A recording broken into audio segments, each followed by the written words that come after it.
Bapak Pidi itu jenis-jenis penyakit mata ya Bu ya Pak. Jadi semua jenis penyakit mata ini kecuali kalau misalkan glaukoma asli Pak ya, itu tidak bisa diobati. Jalan satu-satunya yaitu operasi uji kontinental ataupun cangkok mata. Nah untuk penyakit yang lainnya seperti min, plus, silinder, katarak, pterygium ataupun gejala glaukoma ya suka keluar air mata Pak. Biasanya di sini cengeng.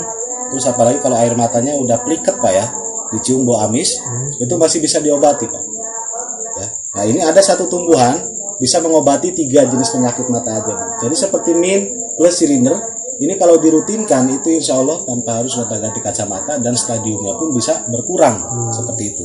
Nah mudah-mudahan di sini banyak ya Bu ya, karena saya setiap penyuluhan di sini banyak tumbuhannya seperti ini karena ini sifatnya tumbuhan liar. Jadi tumbuhan ini tidak ditanam Pak, biasanya jadi sendiri Pak. Namanya bunga Pancasila. Oh sini Pancasila itu memang banyak. Pancasila ya. Kalau di Karangnanas namanya, kalau orang desa Bu ya, biasanya namanya bunga tepak darah. Ya ada yang itu. Ya. Kalau di sini apa Pak RT namanya? Tepak darah. Adanya Pak. Pancasila Bu ya. Oh iya ada 5 ya Bu ya. Udah tahu Bu ya Pak? Ya. Ada yang pernah pakai bunga ini? Saya juga pernah Pak. Pernah Pak. Caranya gimana Pak? Itu cuma kalau saya modelnya direndam. Ditetesin. Dulu ibu saya sih yang. Rasanya apa Pak? Ya gitu. Rasanya perih ya Bu ya. Tapi setelah perihnya hilang, cerah. Kenapa tidak dirutinkan? Nah, itu. Nah, tapi itu penggunaannya masih salah Pak. Ya, karena di sini Bu untuk cara penggunaannya itu tidak seenaknya kita petik, dicelupin ke air langsung tetes, tidak Ibu. Jadi semuanya itu ada prosesnya Pak. Karena dalam satu tumbuhan ini mengandung obat dan juga ada racunnya juga Pak. Jadi yang kita gunakan ini untuk pengobatan, ya kita petik bunganya yang mekar Pak. Bunga yang mekar. Ya, jangan yang kuncup. Nanti kita petik bunganya, nanti kan ini batangnya panjang Pak ya. Iya. Nah, kita petik bunganya sebanyak 2 bunga Pak. Kenapa kita ambil 2 bunga? Ada yang tahu? Betul. Betul deh ya. Jadi matanya ada 2 Pak. Kenapa kita ambil 2? Jadi 1 bunga ini untuk 1 mata Pak. Jadi tidak bisa 1 bunga untuk kedua mata. Karena ini kandungan obatnya hanya sekali tetes saja. Seperti itu Pak. Jadi kita ambil 2 bunga yang mekar seperti ini ya. Kita ambil dengan pangkalnya Pak. Yang hijau kan ada ya Pak ya. Nanti diambil. Setelah itu kita dibalikan dulu yang mekar di bawah Pak. Setelah itu dicuci maksudnya Pak. Diguyur. Ya, tapi jangan diremes-remes ya Bu ya. Karena kan ini tumbuhan liar. Terus hewan-hewan juga ini tidak doyan Pak. Seperti kambing, sapi ini tidak doyan. Dan juga baunya tidak enak. Ya. Nah, ini nanti setelah dicuci, setelah bersih, cukup diguyur saja. Nanti kita yang hijau-hijaunya ini Pak diambil. Yang hijau-hijaunya diambil, nanti dibalikan lagi yang mekar di atas. Ini yang paling penting Pak. Benang sarinya yang di tengah-tengah kelopak bunga itu dicabut, dilolor, dibuang. Itu yang mengandung pangkal getahnya Pak, yang paling banyak racunnya. Jadi nanti setelah diambil ya, dibuang, itu kan nanti membentuk seperti trompet kecil ya, ataupun sedotan Bu ya. Jadi nanti 2 bunga ini didiamkan dulu sambil ibu ataupun bapak ke dapur ambil air putih yang sudah matang. Tapi jangan yang panas dari termos ataupun yang dingin dari kulkas Pak, yang biasa aja, yang adem. Nanti setelah itu ambil satu persatu. Pegang batangnya seperti ini Pak, yang mekar di atas. Nanti dicelup-celupkan. Bukan direndam Pak ya, tapi dicelup-celupkan. Celup-celup itu selama 10 detik. Dicelup-celupin selama 10 detik. Nanti setelah 10 detik pencet batangnya lalu diangkat. Kenapa harus dipencet? Airnya kan tertahan Pak ya. Nah setelah itu buka pencetannya, fokuskan ke mata, nanti kan netes. 1 tetes ataupun 2 tetes merem. Dibuang. Ambil lagi yang satunya Bu. Untuk mata yang dicelupin lagi. Untuk mata yang satunya. Setelah itu penggunaannya nanti nunduk Bu seperti ini. Tunggu sampai perihnya hilang, nanti ngeluarin air mata. Air matanya hilang, perihnya juga hilang. Nanti kita melek rasanya gimana Bu? Enak ya Bu ya. Karena pemakaiannya harusnya rutin Pak. Ini pemakaiannya 1 hari 1 kali malam mau tidur Pak. Setelah tetesi malam mau tidur, paginya kita bangun tidur Pak, mandi ataupun kita disiram dengan air wudhu. Nanti kotoran, kalau bahasa sini namanya cilo katanya Bu ya. Cilo-cilo itu tadinya tidak ada, nanti akan banyak. Nanti disiram dengan air, kita mandi itu akan terbawa orangnya. Itu dirutinkan hanya 1 hari 1 kali saja malam. dan juga bunganya harus selalu baru Pak. Jadi ini penggunaannya hanya sekali saja. Makanya di sini kalau ada silakan Pak ya ditanam yang banyak. Ini dijadikan untuk Di depan situ juga ada. karena belum tahu. Iya. Karena ini biasanya laris. Ini biasanya di tembok-tembok. Iya. Di selokan-selokan gitu ya. Seperti itu ya Bu ya. Nah, setelah diteliti juga Bu ya, ini bukan bunganya aja yang bisa untuk obat Pak, tapi daunnya yang hijau pun ini bisa untuk obat.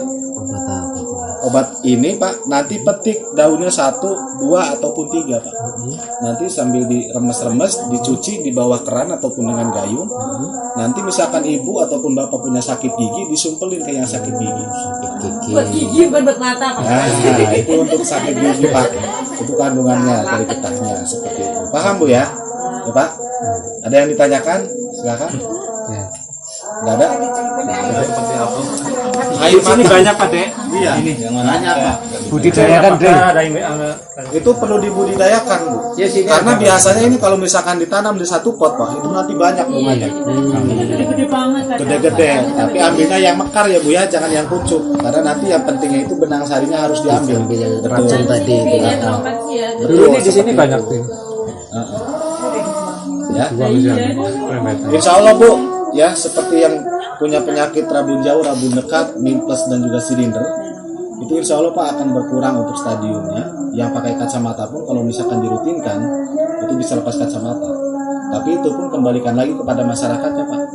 Ibu lebih nyaman pakai kacamata ya silahkan, gitu ya. Yang penting keilmuan dari kami ini sudah tersampaikan.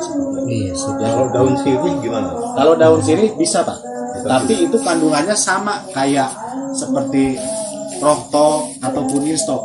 Jadi itu hanya untuk menghilangkan kotoran seperti debu-debu seperti itu Pak. Cuman jangan setiap hari Pak.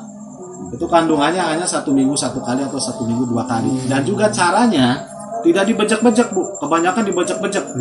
Tapi itu salah Pak sebenarnya. Ambil 2 bunga, 2 daun ya. Daun sirihnya 2 daun saja Pak. Nanti dimasukkan ke dalam mangkok. Disiram dengan air panas, lalu tutup. Tunggu sampai airnya dingin. Kalau airnya sudah dingin, sudah adem, dirambang. Jadi tidak diteteskan. Itu kandungannya dirambang. Enak. Jadi tidak direbus ya? Tidak direbus juga Pak. Kalau sirih merah bisa direbus, bisa untuk obat Pak.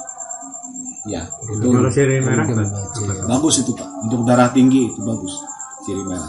Nah, kita kembalikan lagi ke bunga ini. Kira-kira sudah paham apa belum Pak? Iya. Sudah ya? Nah, ini untuk penyakit mimples dan juga silinder saja. Tapi gimana untuk penyakit katarak seperti ini? Penyakit katarak kalau misalkan ditetesi dengan bunga ini bisa Pak. Cuman prosesnya agak lama. Iya. Ya. Oke kan Nah, ini 0,01 Pak kandungannya operasi cairan. Jadi operasinya bukan dengan alat. Jadi nanti ini akan dikikis secara perlahan, tapi ini agak lama. Tidak seperti penyakit mimples silinder. Seperti itu. Tapi kalau untuk penyakit seperti ini daging tumbuh itu tidak bisa. Tidak bisa. Ya. Karena nanti ini kalau melalui medis biasanya operasinya disuntik Pak, nanti membengkak. Ini nanti dikletek, digunting, dihilangkan. Tapi dokter spesialis manapun tidak berani Pak untuk menggunting semuanya. Disisakan 20%. Karena takut digunting semua otot saraf terpenting, putus nanti matanya itu ketarik ke dalam Pak, kences Bu. Seperti itu. Nah yang 20%-nya Pak sama saja kayak kita nyabut rumput nggak ke akarnya. Tunggu 1 bulan, 2 bulan, 3 bulan sampai 1 tahun nanti tumbuh lagi Pak. Di Karawang tempat saya itu ada yang pernah operasi sampai 3 kali Pak. Karena tumbuh lagi. Tapi insya Allah melalui pengobatan dari kami ya, itu nanti tanpa harus dioperasi Pak, ini nanti akan mengkeret, akan peot akar-akarnya. Terus katarak juga akan dikikis secara perlahan tapi melalui penetesan, tapi tidak dengan bunga ini. Itu menggunakan dari hewan. Hewan Bu, tahu hewan Bu? Bukan macan Bu ya, bukan macan. Ini hewannya kecil Pak ya, bisa terbang, terus bisa ngentuk juga. Tawon ya Bu ya, tawon tahu tawon, lebah. Tapi bukan kita ambil lebah terus setotin ke mata, jangan Bu ya. Tapi lebah itu yang menghasilkan madu. Biasanya madu kita apa? Minum. Tapi pernah apa tidak Ibu ataupun Pak RT, Pak Haris pernah matanya ditetesin dengan madu? Pernah Pak ya. Nah, madunya madu apa Pak? Ya madu yang Madu asli Pak ya. Emang kebanyakan madunya madu asli. Tapi di sini saya kasih keilmuannya Pak untuk mencari madunya itu bukan madu-madu asli yang diperes Pak, bukan. Madu yang khusus untuk mata Pak. Kita gunakan namanya tawon ondoan. Tawon ondoan Pak. Tahu nggak Bu? Ya, tawon yang itu tawon ondoan, bukan kan ada tawon kelangseng Pak ya. Ada tawon Di tempatnya saya bukan ondoan. apa namanya? Unduan. Unduan. Iya. Mirip lah ya. Ya, kalau di Jawa Barat kan namanya tawon laler ataupun nyirwan Bu, kalau bahasa Sundanya ya. Tapi untuk mata itu yang namanya tawon apa Bu? Unduan. Tawon unduan ini bukan madu yang diperes Pak. Ya. Tapi madunya itu kita pilih-pilih dulu. Ini cara ngambil madunya Pak. Jadi madunya itu yang di sarangnya Pak. Di sarang ini kita pilih-pilih dulu. Biasanya kan dalam sarang itu ada yang kosong, ada yang penuh, terus masih ada tutupnya juga ada.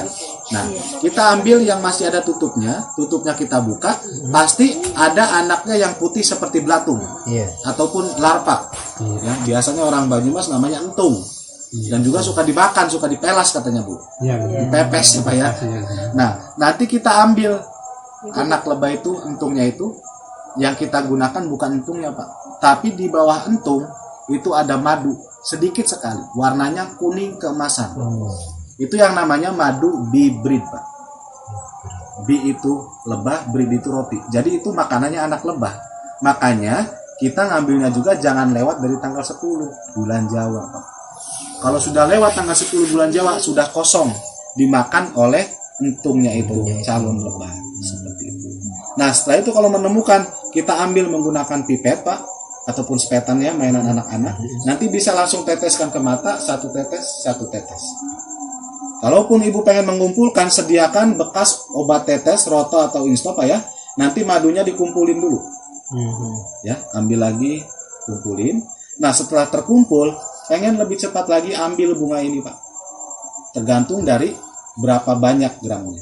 Misalkan ada 6 gram, itu ambil bunganya 2 Pak. Kalau 12 gram berarti itu ambil bunganya 4. Caranya sama Ibu, dicuci dulu, nanti di tengah-tengahnya diambil Pak, dilolor dibuang ya. Nanti dicelup-celupkan ke air, tapi jangan diteteskan ke mata Pak. Tetesannya itu dicampurkan dengan madu. Itu cara meraciknya. Ambil lagi, satu lagi, tetesin. Nanti dikocok, itu cara meraciknya. Paham Pak? Ya Bu ya? Paham? Kalau sudah paham, Ibu silakan cari madunya, Bapak juga Pak ya. Cari bunganya juga silakan. Ibu pengen pakai bunganya aja silakan Pak. Pengen lebih cepat dengan madu Pak. Ya. Nyarinya yang agak susah. Nyari madunya itu ya. Nyari madunya Pak. Ya soalnya jangan saya ngomong madu nanti Ibu ke warung beli madu TJ, madu rasa. Nanti bukannya sembuh tapi dirubung semut pagi-paginya. Ya Bu ya. Paham Bu? Ya. Ya, untuk acaranya, jadi sosialisasinya cukup sekian saja Pak. Jadi ini untuk pemanfaatan tanaman ataupun dengan menggunakan dari hewani, itu mudah-mudahan bisa dipraktekkan oleh bapak-bapak ya dan juga ibu-ibu semua.